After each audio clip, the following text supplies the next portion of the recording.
back to the Muse Memorandum. I'm your host, JJ, and today we have another excellent guest. He is Dylan Sara. He is an artist, a YouTuber, a father, and just an all-around creative, wonderful person. So I'm thrilled to have you on, Dylan. And today is, I believe, episode 9 of season 1. We just got one more episode of this year, and then we're going to move on to season 2. And I will be doing just one a month from now on. So just putting that out there for everybody. But without further ado, I'd like to welcome you on, Dylan. Thank you so much for joining me. Thank you so much for inviting me. It's a pleasure How are you to be doing? here. I'm good. I'm just here fresh from a live stream to our conversation. And yeah, it's really nice to be here with you. Thank you. It's lovely to have you. And I want to thank your family too for giving up some time with you to just come on and talk about your work with us. Yeah. So thank you. So if you could maybe start out and tell us a little bit of your background and just a bit about yourself and your work, that would be wonderful. Yeah. Right now, I have a long and kind of non-linear story to where I am and what I've been doing. But now I could say that I am, as well as being a full-time parent, I am a full-time artist. I do a lot of online teaching, and as well as live streaming, which is kind of the informal approach to just practicing together and creating a space for community to come together and just practice while being together with other people. I feel like that's a really core, important thing of what I'm doing, and something that I get a lot from, and it's nice to be able to offer that for people. And I also I do event portrait sketching and mural painting and illustration, and those in the it's been a process of figuring out that I actually want to draw as my main thing. I'm 40 now, and it's been 12 years that I committed to really doing art as my thing, and within that framework, I've done lots of different things, and it took a while to realize that portraiture is that's really what I want to do, and that's where what I get the most out of. And rather than making a thing on the side, finding a way somehow to make that the main thing. And that's what I'm in the process of making happen. Yeah. That's a huge achievement, though, especially, I have an art background too, went to art school and went through all the different electives and all those different things to try to come to a place of just feeling more comfortable with making a solid decision on which direction I wanted to go with things. So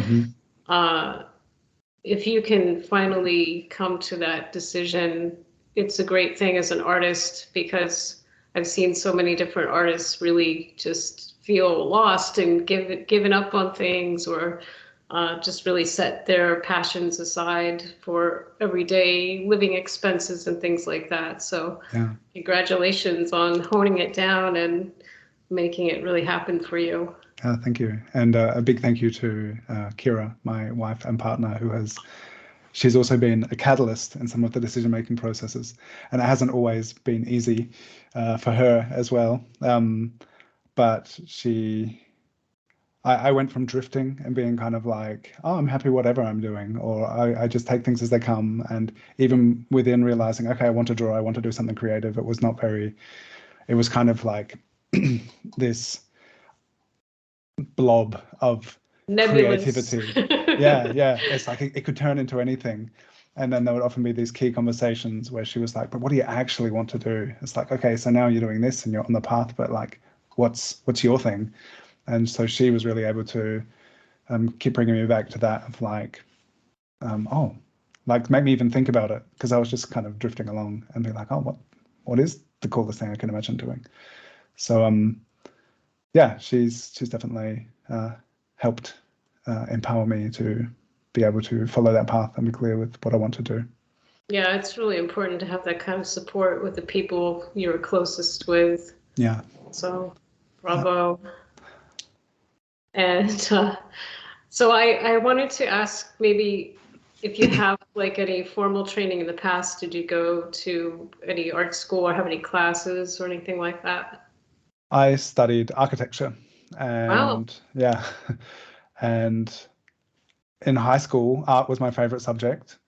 And when I finished my final year of school, I was like, but I can't do art. It was something, this thing. Um, and then my art teacher, who I loved, he was like, well, how about you do something creative, but it's like a real job. And so I applied to do architecture and industrial design, got accepted into architecture. And I didn't really even understand what architecture was when I started that. But that was really interesting. And then I never became an architect, but I studied it. Um, and there was one class, one semester called Design Drawing Principles, where we learned some kind of helpful things about how to draw and drawing in perspective. And then we were kind of just for our studio briefs where we had to like design really cool things, which is a privilege of being in a hypothetical situation where you get given these design briefs of amazing projects. And so there was always like some drawing involved in that. But as I was doing that, sometimes I would draw stuff from my dreams or just have a sketchbook where I would like be drawing stuff on the side, but didn't really identify. I didn't think like that's my thing and that's what I do. It was kind of this thing on the side. And then it wasn't until I left Australia when I was 21. I'm 40 now, and I drifted around. And when I came back to Australia, so I would have been like 25 at the time, and it was 28. I had a real hard Saturn returns crisis when I was 28, and that's when the thing came of like, okay, so what do you want to do most, like from Kira? And then it was art that was clear. And then at 28, I had my first art class since university and art school, basically. And my dad used to, he's a portrait photographer and he loved painting, but just never painted. And so I was like, hey, Dad, how about we go to a drawing class together? And that was cool. It was like 6 weeks and some really like foundational stuff and just a kind of a place to explore and get into it. And that helped along the way. And then I considered going back to university and doing some further study, but instead of that, I attended workshops and like 1 week workshops or weekend workshops where I would go and learn intensely and directly from practicing artists. And yeah, and then from one of those workshops, I did a 1.5 year mentorship with Rebecca Gay, and that was amazing because we would meet in a group, 6 of us, and Rebecca would meet, and she would give us a brief each month, and it was within the framework, the idea of illustration. So we'd get like an illustration brief, and we'd have a month to fulfill that task, and then we would check in with each other once a week in a 3-hour session where she'd critique everyone, and we got to learn together, and that taught me so much. So and it was from that then I took the step to doing illustration, and then I had lots of jobs on the side, but it was 7 years ago that I left those other jobs on the side and just focused on doing illustration and art as well as parenting. We share that. I left all the other jobs 7 years ago too. Oh wow! So. Yeah, cool. Happy anniversary to us. Yeah, cool. Awesome. Congratulations. So do you find then that first of all, the architecture, does that sort of aid you in any of the work you do now? Did you get anything from that sort of structures the way that you work? Less so the way that I work. I think it helped cultivate a way of thinking and going about structuring projects, perhaps. and just a way of like interacting with the world and perceiving things. Like I remember when I learning particular things in architecture, where then like even if it was just like some physics and like these structural principles that like it needs to be like this or it won't stand, and then just going through the world being like, oh, I'm starting to see these things, and it just like made things fit together in a really interesting way. And a big thing I got out of it was just about the way that humans inhabit space and the way that space can be made with intention to be people oriented or to push people away. and I'm really interested in people, and that's why portraiture has become my thing. And when I spent 4 years, 4.5 years traveling and just being in space with people, and that was a really interesting experience. But I wouldn't say that directly now I see, I don't really see how the architecture studies kind of impact the work that I'm doing now. But occasionally I'll have a commission where I draw a building. I'm like, this is why I studied architecture. Yeah. Well, it wasn't a waste then. It seems to have added something, so that's good. I enjoy the experience socially. And there was one semester of art history and philosophy, and a semester of Indigenous design principles, which was super important, and I enjoyed. So there were definitely things in that formative phase in my early 20s that the community, some parallel things like the concerts and the other things on the periphery of the actual studies, which were definitely very important and formative, I would say. Yeah, wonderful.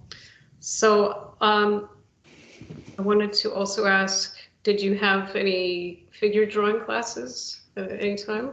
No, not until, well, yes, but not until I was like 28, 29.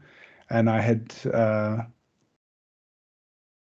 it was after I had met Rebecca and was doing the mentorship. And I would come with these drawings, and she was like, you might want to check the anatomy on this.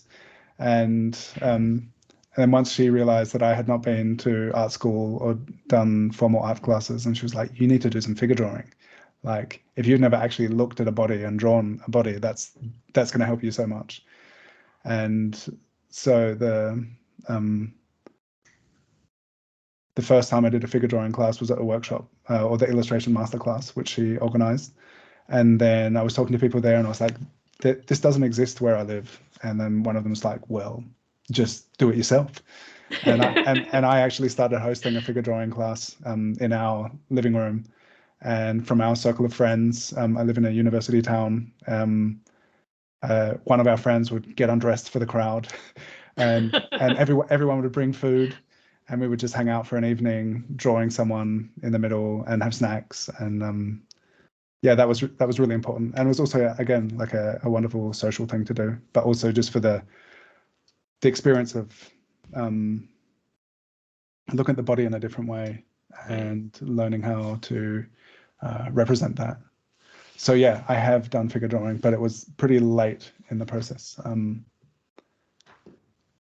Not really. Well, if I think like 28 was when I really started taking it all seriously, then it wasn't too late. It's never too late. No, I don't think it ever is too late.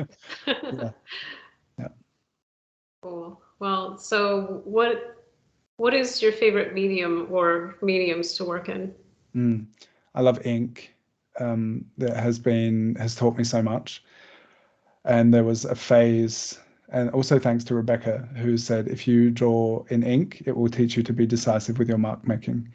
And because I was very hesitant and I was very non-committal, and I still, in some areas of my life, find that still rings true. But she was like, if you work with ink, it's going to teach you so much.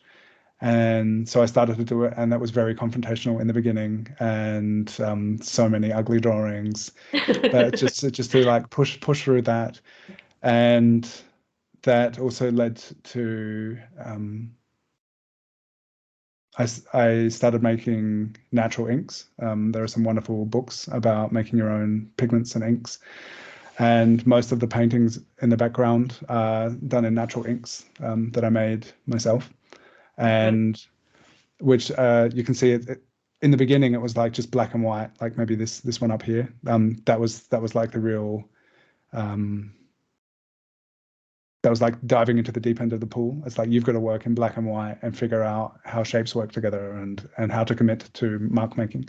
And so I had a phase where I was only working in ink for quite a long time, and then started working in the natural inks. And I think it was about, also this one here is Acorn ink. And this is like one of my early Acorn ink pictures. Sorry, my cat. Okay. No problem. I have lots of love for cats too, so yeah, and I think there was a phase of about like 5 years where I only worked in ink, and then I returned to using graphite and watercolor. I worked in oil for a while, but ink has been the most formative and like the biggest teacher, I think, in my practice. And I even see now in the way that I work with other, like with graphite, which I used to constantly erase, that now I hardly use the eraser. Like I'm able to commit to mark making through the practice of using ink, the discipline of. Wow. Incredible.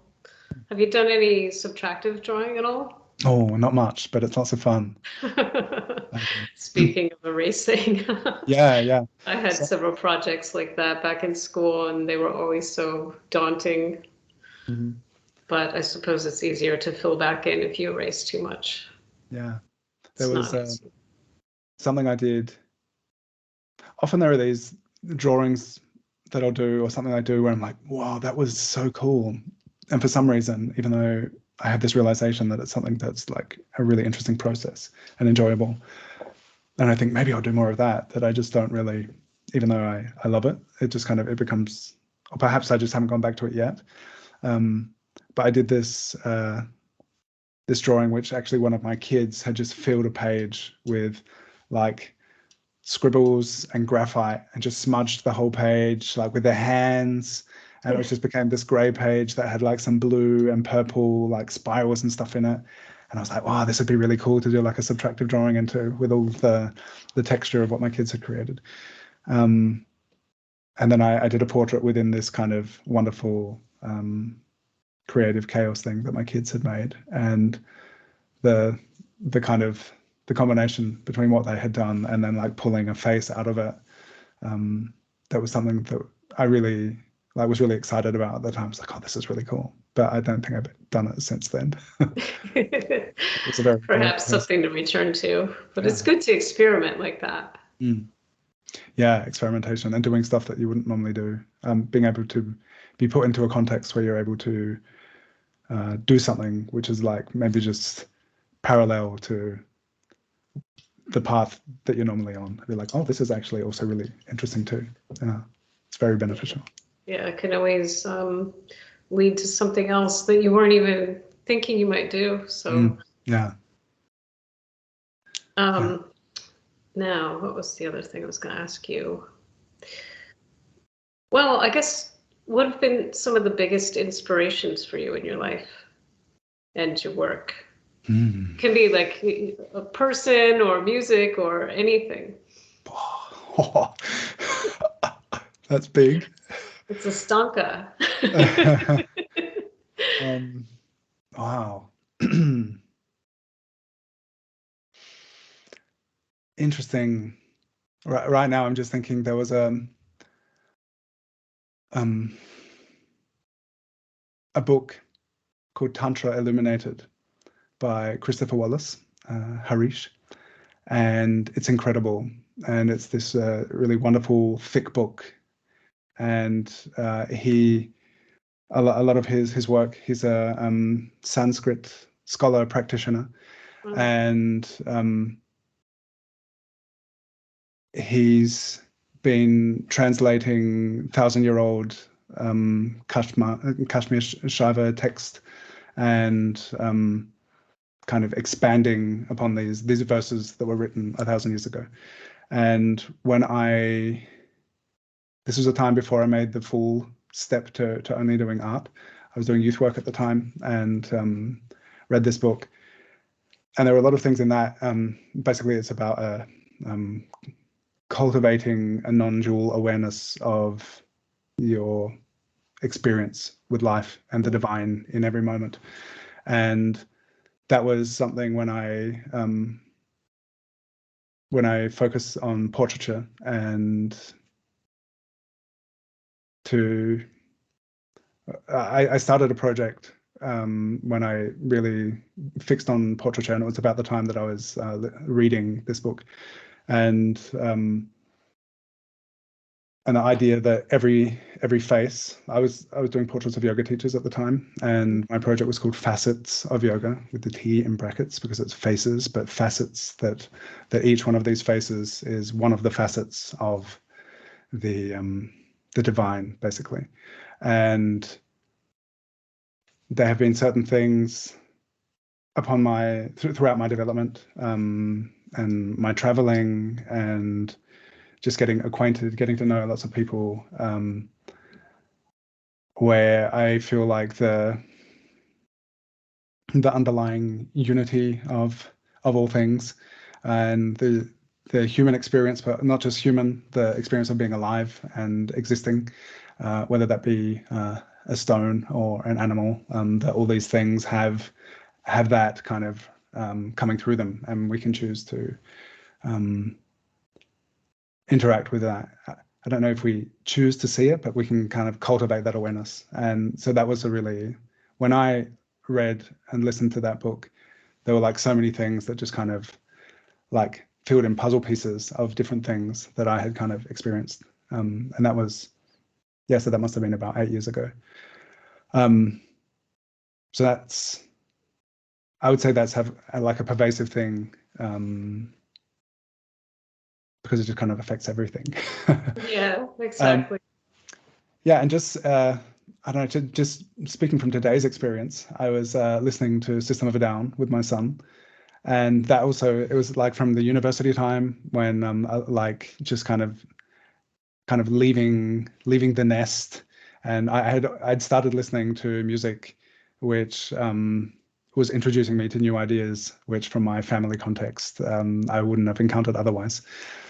And like big ones were Tool, Nine Inch Nails, and System of a Down, and I felt they encouraged a new way of seeing and interacting with the world. That just listening to System of a Down today was really interesting. Was listening to the Toxicity album with my son, and there's the way that art and this music in that case is like it has the potential to be a tool to say something really important, and addressing issues of genocide and political corruption. And there's all these, like in System of a Down particularly, there are these messages in there, and it's like things that are very important to me, and that music like opened my eyes to it. And although I don't directly have that kind of message in my work, I've often wondered, what is it that I am doing? What do I want to say with my work? And it's that connection and the kind of the shared human experience, which is, rather than explicitly addressing those particular topics, to be like, we are all people, and all of these people that I draw, no matter how intimately I know them or if they're strangers, that they are, they all people. And so perhaps there have been these certain ways of perceiving things through music and through this spiritual text, Tantra Illuminated, rather than particular artists that I have learned from, and I have learned from lots of artists, but I think that's more of like like the umbrella over all of the experience, that it's like within that understanding and my focus on drawing faces, like what am I putting into the world? And it's an interesting kind of question, something that keeps coming back, like how can I what am I putting into the world, and how can I draw for peace and understanding, basically. Yeah. Well, I think although you may not directly express that in an overt way in your work, maybe these influences, the music and everything they're talking about, and just the way you feel in general, I think it absolutely has to come through and show in your work, because it's a part of you, and it sort of I would say kind of just permeates through you and into the work. Yeah. There was a time where I was doing I was so angry with things that were happening politically, and I was like putting that into my painting, but it just felt so blunt, and it was like, this cannot express, like I can't articulate it by doing this. It's like that's not the thing that I'm really here to do. It was kind of like cathartic to get it out, but it's like, oh, this is like I'm not sure that focusing on this and putting that out in that way is like I don't think it wasn't making me feel good, and life is not always just about feeling good. Right. But choosing to focus on about the things I just said and that shared human experience, that even those people who were making these like harmful decisions, really impacting a lot of people in the world, even they somehow are coming from their own experience and context, whatever kind of put them into the world, and whatever they were raised with, and and so there was a brief foray of trying to do like political portraits and stuff, and there was I'm from Australia, and there was an Australian Prime Minister who I just thought, this guy is like a supervillain. All of the decisions he's making and like enforcing, like it's right. Like it's just none of this is good. Like how can someone choose, like be representing these ideals on like a national and international level? Like that's just like, it seems all so wrong. How can someone in like the highest position of power be doing all of these things? Mm-hmm. And just this particular piece that I did of him, it's like, I had to get this out, but it's like, I don't feel like focusing on that is going to make the change. So then just, I guess, focusing on the just people are people, and that I don't have to make it an overtly political thing for it just to be an expression of how I feel and what my kind of perspective is on things. Yeah. Well, it sounds like your work has given you a better understanding of just humanity. I get lots of time to listen to audiobooks and podcasts while I'm drawing as well. So it's been very educational. So it's like parallel to the drawing, and there's also the community aspect and the live streaming. And so we're in a similar position where we get to have these conversations with people, and it's just like so enriching. And it's been a year now that Shannon and I have been doing Drawn together, and almost every week have had a guest on and just an exchange. And each time is like an opportunity to learn something new, and also listening to other people's podcasts where you just kind of listen to people mulling over these ideas, where it's like, oh, you can gain some really interesting insights through conversation. So that's really cool. So what prompted you, what got you to decide to do the podcast, or the channel, I should say? Yeah, in 2019, I had a shared workspace in a cultural center in Göttingen, where I live. And there were journalists and graphic designers and visual artists and musicians in the basement, and there was just like of all sorts of disciplines, and all these people there. That was a really big cool. Collective. Yeah. Sounds like a big collective. Yeah, but it was people would generally had their own projects that they were working on, but there was this sense of potential that like all of these people who do these amazing things are all in this building somehow. There's like the opportunity for something to happen. And then Martin Ferensen, who is an independent journalist focusing on social media, where he writes a newsletter each week about what's happening behind the scenes of like the world of social media and the influence on the world and the decisions that are being made.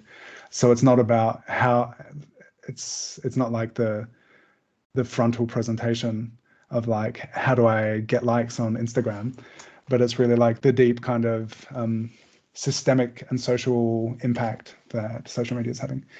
And he was like, you should do live streaming. And he's like, there are people doing all sorts of things, like just playing board games, and they have like a camera and they're just chatting, and there's all this interaction and community around it, and also the opportunity to earn money. And like you said, one example was an Argentinian farmer who drives his tractor, and he's got webcams in his tractor, and people are just like sending him money. And I was like, oh, that sounds like a fun way to make money. That's not what's happening in my experience. That's not happening yet, that people are just throwing money at us for having these conversations. But he was like, yeah, you should do live streaming. Like people would be interested in seeing your process. And I had benefited so much from seeing other people sharing their process.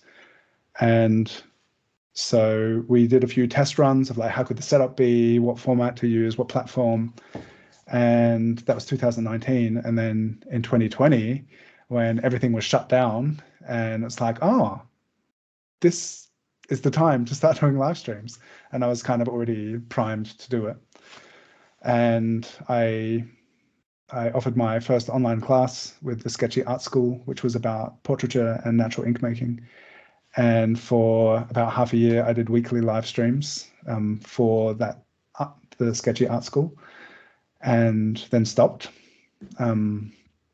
And like didn't do any live streaming for a year, I think. And I was like, oh, I should keep doing it. I really enjoyed it. And then Shannon, who is wonderful, she was like, hey, I have this idea. We could do this together where we have a guest on. And she did this little sketch, and it's like, your head's here, our guest is here, I'm here, and we have our drawing. And then people get to see our drawing, but rather than being an instructional drawing tutorial, it's drawing while we are having an interesting conversation. So Shannon kind of made that happen. And it was an idea. I had done a couple of live streams where I had guests on, and we just kind of chat while I was drawing, and I'd done some Instagram lives and stuff.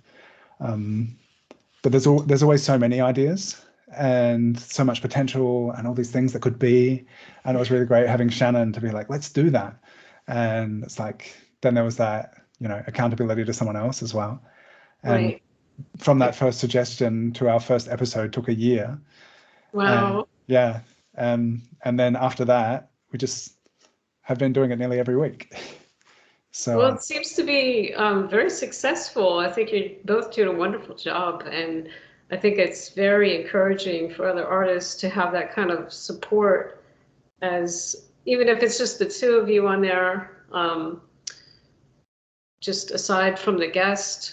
It's just, to me, a way of giving support, and it's not a formal lesson or anything like that, but so there's that kind of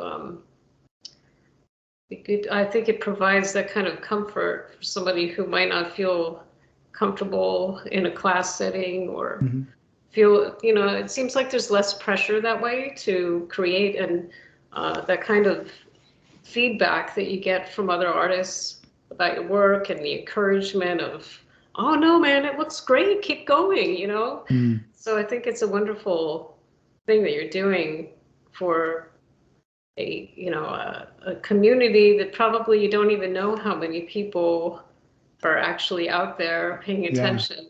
Yeah. I mean, I know you see the numbers and all, but still, I think we have a bigger impact than we know sometimes. Yeah, and a big part of learning is just the practice. Right. And that's something like in the early phases, when there's the inspiration and like you've seen beautiful art by other artists and you're like, yeah, I want to create something beautiful. And then you start and it's like, this is not what I thought I wanted to do. This is not beautiful. But It looks like a turd. yeah. But then you go through this process of like drawing a lot. Yeah. And I think it's relevant to any kind of pursuit, but particularly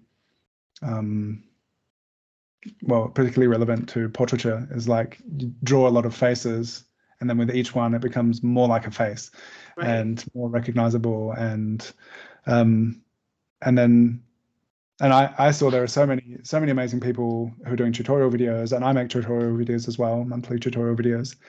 But something at some point, like I felt like when I was doing my mentorship, at some stage it was like, yeah, you're on track, keep going, yeah, keep going. And then at some point, I was at the time I was like, I'm paying a lot of money for this mentorship, and I'm getting a lot out of it. But there was a sequence where I was like, yeah, keep doing it, keep doing it. You've got to keep doing it. And then it's like, okay, so now it's a question of just having the cumulative creative output. And so what we're doing with that is just like providing a space for people to practice, where it's not like learning how to measure and see, which is super important, but it's like, okay, here's the place where we can come together and practice together. Yeah, and then in if there's an informative, fun conversation that people can like listen in on while they're doing it. Yeah, well, I would think that a lot of people would get good tips just by observing, even if they're not on the live stream and they're just watching. I'm sure it's very helpful for other artists. Yeah. Very encouraging. Yeah, I've had that feedback as well, where it's like, it's so interesting just to watch the way that, like, when people are seeing the way I make decisions in my drawing, or the way I go about doing things, which I don't think it's not always the same. It would just be whatever grabs my attention. I just kind of start there and kind of expand. But yeah, it's nice to get that feedback that it is definitely also beneficial for people. And in addition to that, I for almost 4 years now have been doing a weekly Zoom session where we draw for 2 hours, sketching faces every week. And so that is it's a more personal thing than live stream, because it's live only, and no one gets to see it outside of Zoom. But that has been something where offering that continual practice, and people can join and leave their cameras off, or they can chat, or just sit in the background, but we pose for each other. And that has made it a much less lonely pursuit, because like following any kind of creative path can potentially have you on your own a lot. Right, and a lot of artists get discouraged if they're only seeing themselves draw the turd and be like, it's just not there. There's no encouragement. There's no feedback. It's their own sort of whatever echo chamber in their head, like with all the negative stuff. So it seems like it's a wonderful service that you're providing to others. It makes me think about when you were talking about before, with that sort of like collective space of all the creative people in one space, and how just being in that space with all of those different people and their energies and the feeling of possibility, how it's like charging the creativity and the endless possibilities of potential out there.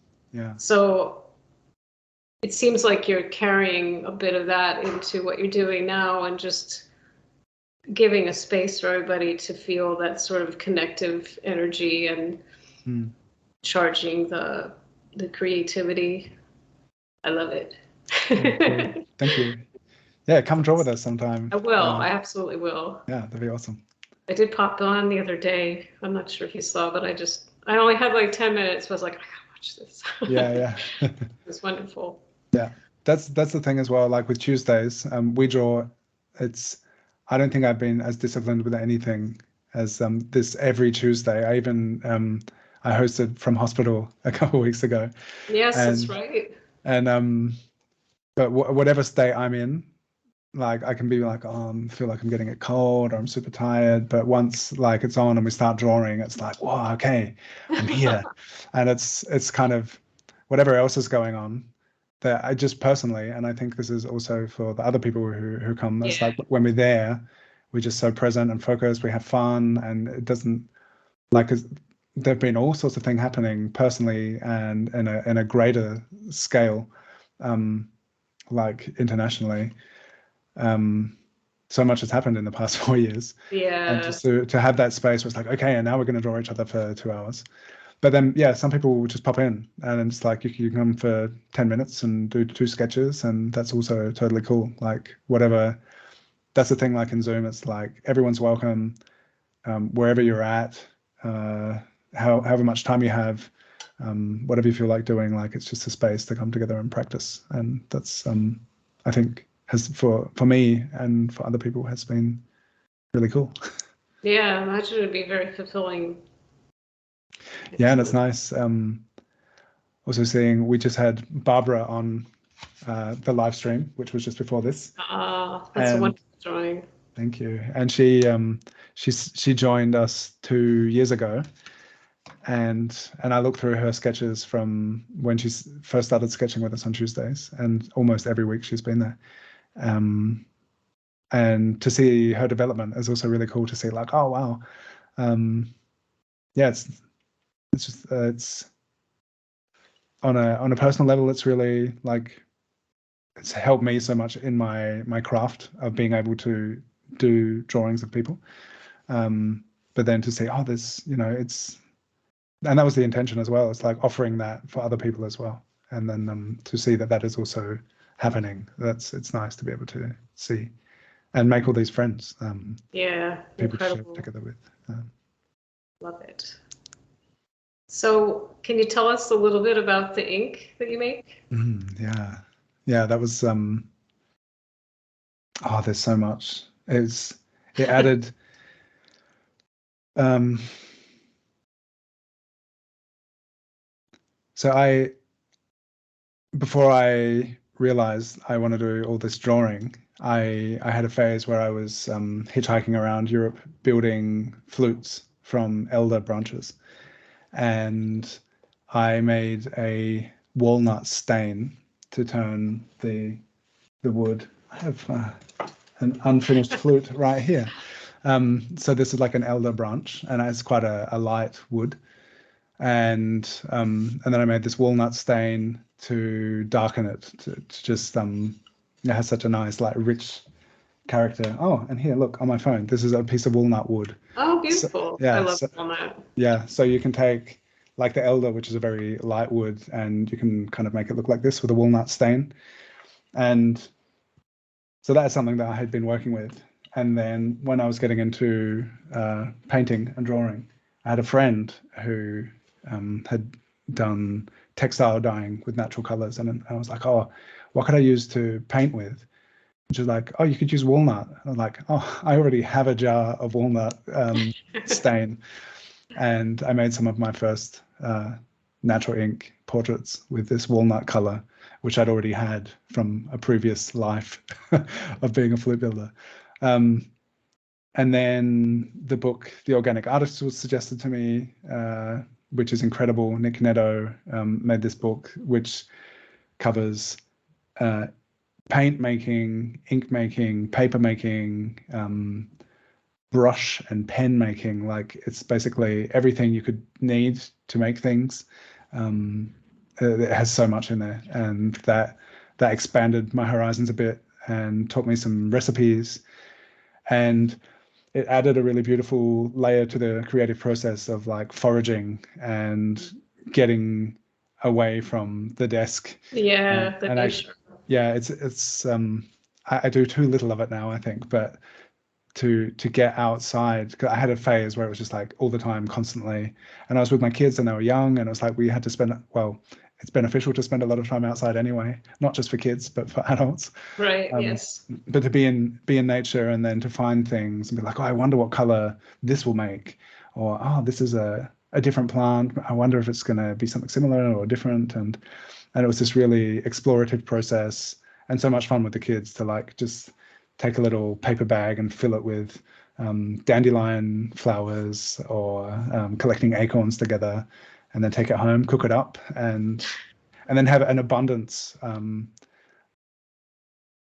Realizing that kind of relationship of the abundance of what nature can give, and learning also a respectful, reciprocal way to do it, not to over forage.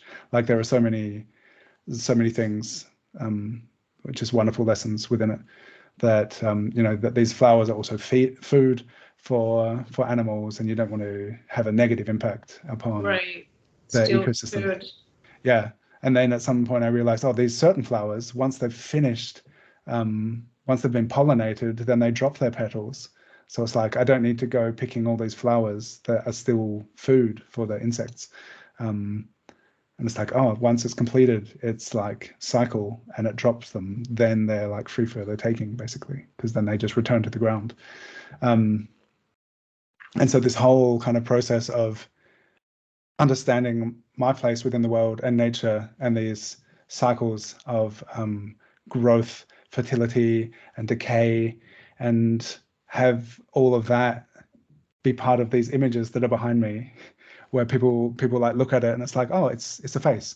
But like there's this one particular portrait that I did here, which I think has like 7 different inks in it. That it's like avocado and blueberry and acorn, walnut, like all these different things. That became just for my experience of creating it, that I think there's always this really interesting experience of connection with the subject, that when you're really attentively looking at something, that you're just so present with it in a way which is so different than, and something that I've loved even from before I focused on portraiture.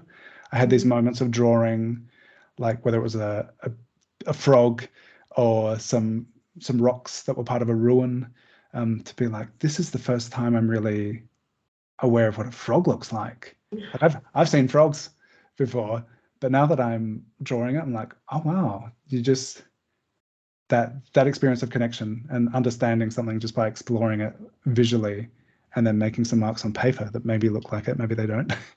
But it's that, like, that attentiveness is such a wonderful way to connect. And then if it's someone like Barbara, who I've known for 2 years, who we just drew, and then there's this like there's another way of connecting, and that's like a connection between me and Barbara, and it's also me in the process of drawing. And then if it's also the back story of what goes into the making of, there's the connection to nature, and that understanding of that, which also becomes a part of it. And there's just a multifaceted way of interacting and connecting with what you're making, and that also being what you kind of share with your creative output, what you share with the world as well. So that was it was such a wonderful phase when I really dived into the ink making, because I had done like this black and white ink for a while, and then I think for 2 years it was just like brown kind of sepia tones, acorn and walnut ink. And then I found another book called Make Ink, which it's basically like every color, like all paints and inks somehow were sourced from nature. And that has been a beautiful process. And that was my first online class, was Ink Naturally is the name of the class. And that was a really cool thing to be able to share with people in the time of lockdowns, that it was like, you could just like walk down the road and there's probably something growing there that you'll be able to cook up and see if you can paint with it. And that was really wonderful feedback in that time, that people were kind of tired of being locked up in their home. And I'm like, I can just kind of go into the garden, or just like on the way to the store, there's like this tree, maybe I can use those blossoms to make something. You also, of course, have to be aware of, like, there are many poisonous plants, and it's super important to research, and that's part of the process as well. It's not it's also part of like there's that ethical relationship with like what am I able to freely take from the abundance of nature, what's not for the taking.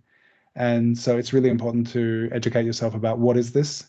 And if a big part of it for me as well was like I want to use non-toxic art materials with my kids around, and also for my own health and for the world. I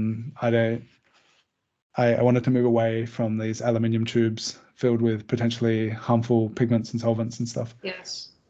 Which are beautiful. I know, brilliant colors, but yeah, also yeah. And being able to that was another thing, like being able to share that in the context of this online class. That was like, if you go into your garden, you'll probably find things that you can paint with, or even in your kitchen, or maybe the scraps from cooking, you may be able to paint with it. And it was really like a blessing to be able to share with people, because I know when I started learning that stuff, it was like, I can just paint with blueberries. What? It was like beetroot, like the stuff that would, like, you take the outer layer off and then you put it in the compost or whatever, and it's like, but you can take that and you can actually paint with it. Use it, yeah. Yeah.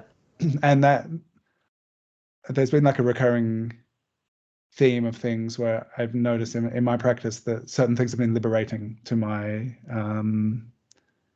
experience of how I create things. And when you can make like a jar like this of ink, which only costs you time, that's also a really cool thing to do.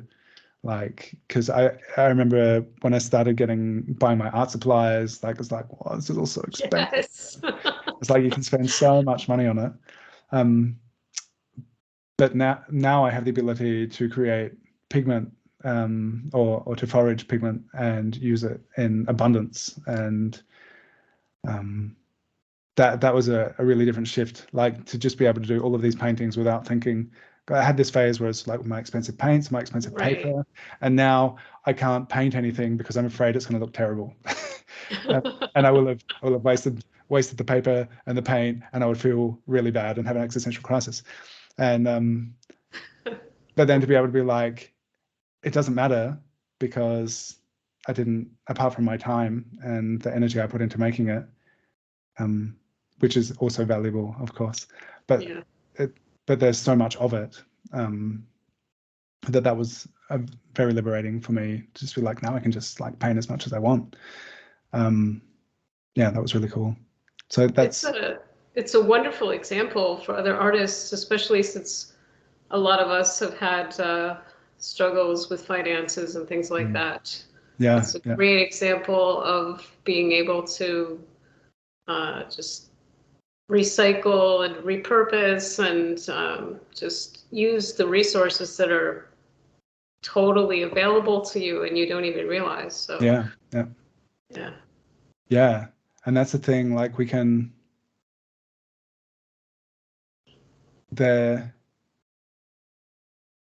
if we have like an understanding of the reciprocal relationship that we can have with nature, because we are part of nature. Right. And rather than just the kind of extractionist mentality of like taking things, and you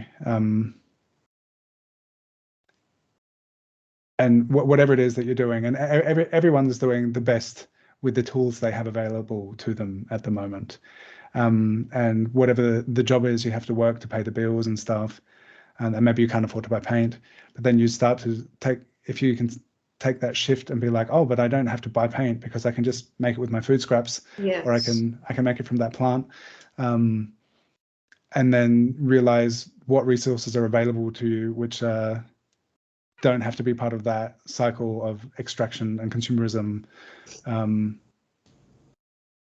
Yeah, I feel like it's a really wonderful kind of insight to gain. Because there's so telling much. us about it. It's really a valuable, just a lesson to everyone that just look around them, and you can if you're into growing your own food and having your own garden, you can start to grow these things and not only have foods, but be able to use plants in a different way. Yeah. It's great. And there's even that, I remember hearing from someone who used plant dyes for clothing, that in the past different dyes had been used medicinally in clothes, and like the medicinal properties of the plants would be imbued into the clothing that you would wear. And you know, your skin is the biggest membrane of like interaction with the outside world. So having the clothes that were dyed with this particular plant would also have like an impact on your health and well-being. And once the color starts to fade, then you can re-dye it, and then the benefits of that plant kind of return.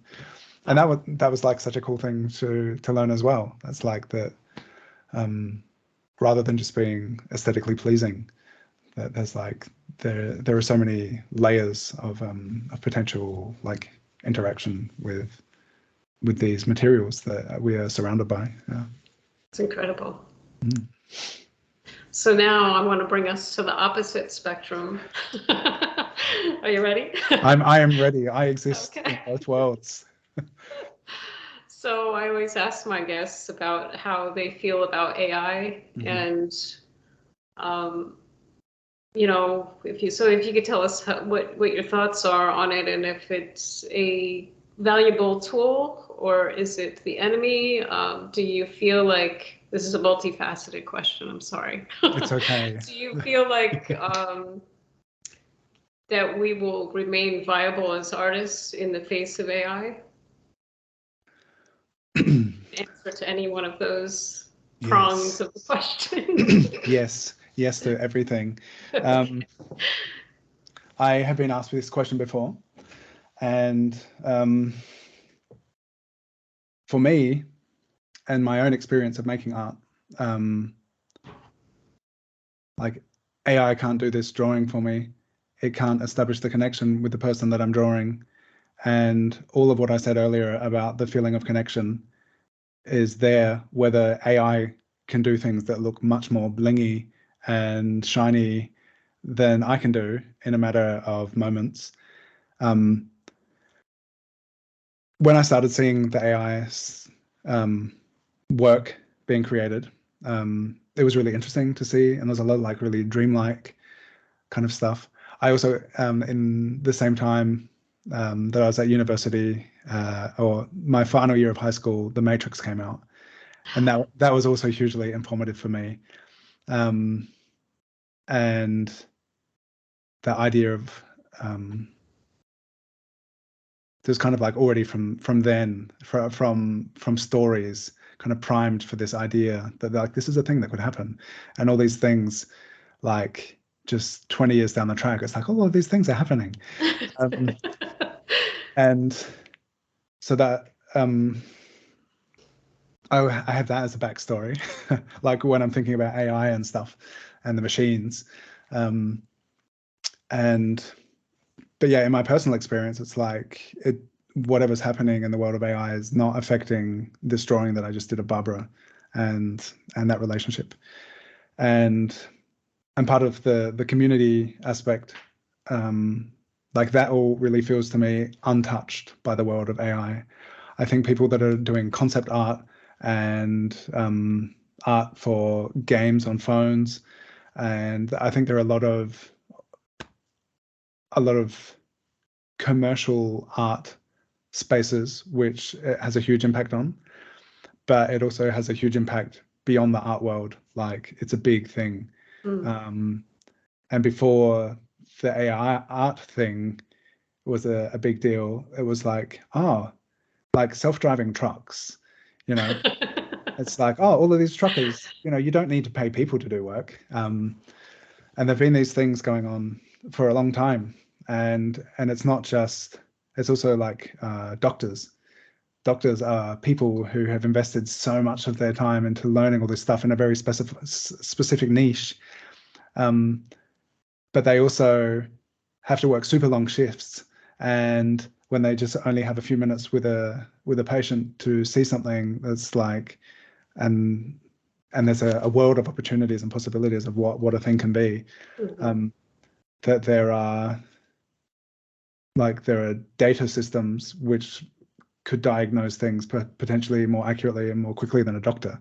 And so there's like doctors and lawyers who have a lot of bureaucratic, like they're looking through books trying to find answers, and those are fields which are also directly could be affected and will be affected by AI. Right. And I definitely think it's a tool, and there are things that it can make more accessible and easier to do. And I can understand for people it would be really satisfying to be like, there was that phase, was it last year or the year before, where people were doing AI selfies? Right. And I remember the first one I saw was of someone I had drawn, and then he posted all of these AI selfies, and then I started seeing them from everyone, but all in the same style. Like there was like a few options to choose from perhaps, and that's what people were sharing. And I've not played around with image making, but I understand that it can be super fun for people to do.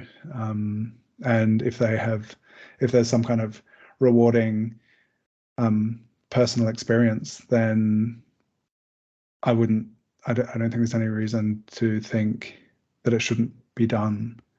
But at the same time, yeah, having that awareness that there's been the issue of misuse, the misappropriation of all of the work that people have put into learning how to draw, and then making a profit from it, and that kind of thing, I think is pretty problematic.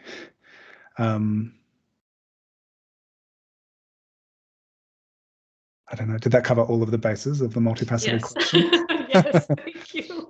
Yeah, and it's interesting because, like, especially when we go from natural ink making, I use technology to bring people into nature, and so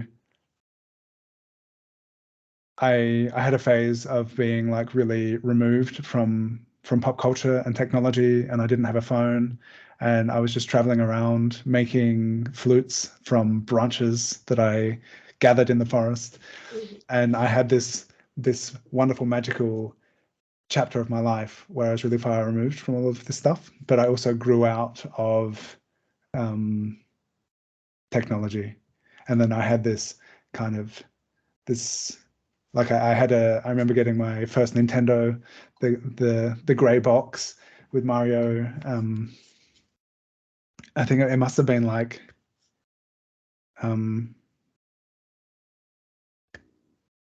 89 or something.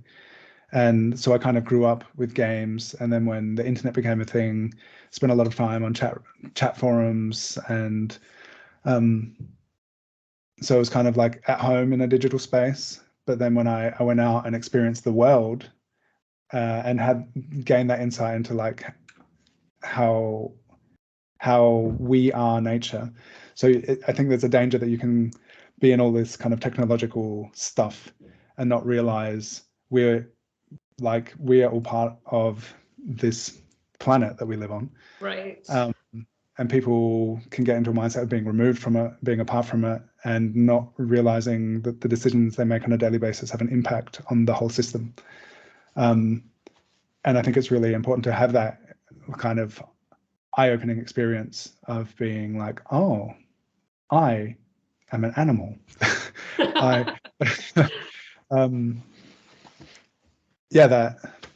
But at the same time, we do have access to these really incredible, powerful tools, and we're able to connect with people online, and have this conversation across the world. It's a huge plus. Yeah, and that maybe, like I was just thinking about it in the last week, because I haven't really seen how using AI could implement, how it could affect what I do. But perhaps there are parts of my creative output in social media and stuff.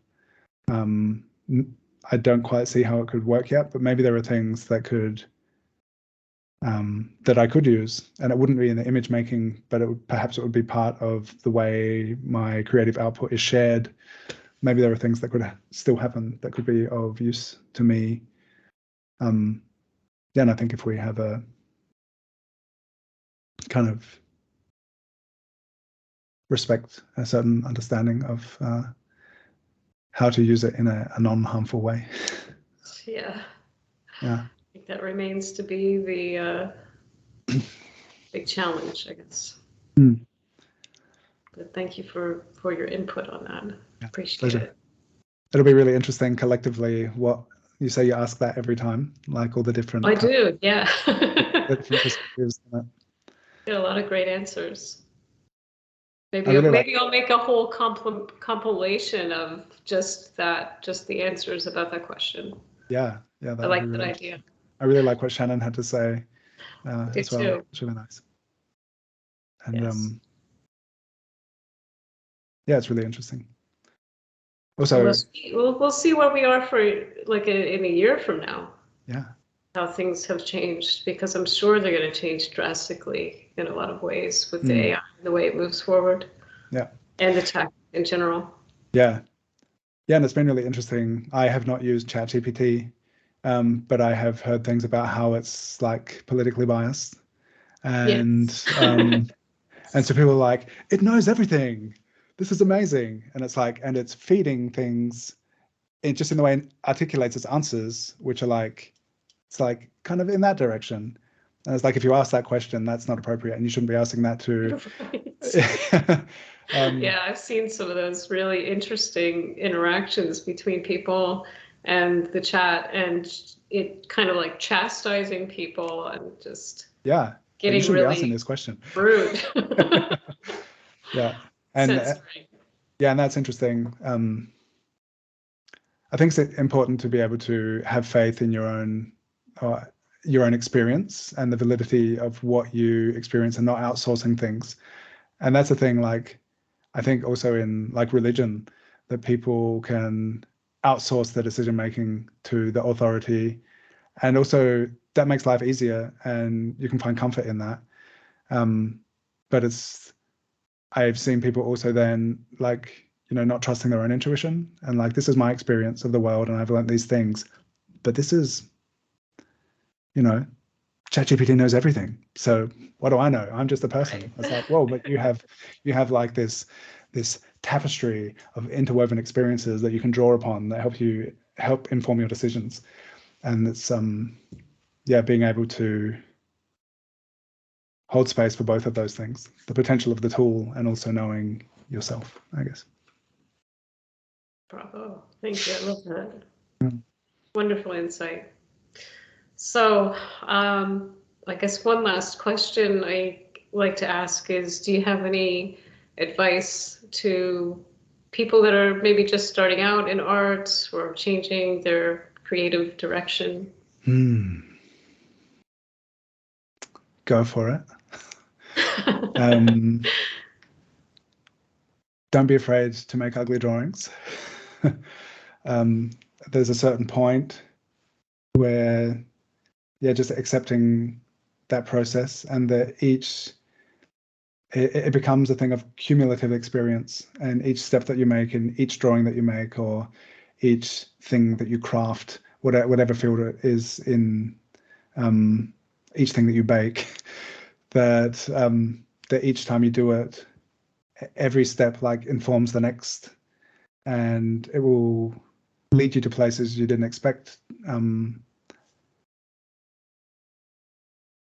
Just make things, and if you can find a community and not do it alone, I think there are a lot of ways to do it. Having a real world kind of community is wonderful, but there are also opportunities to do it other ways. You could come draw with us every week. Exactly. But yeah, just finding people to do it together with, and realizing that you're not alone, and that we are all people, and we all have this kind of creative urge, and it is a very rewarding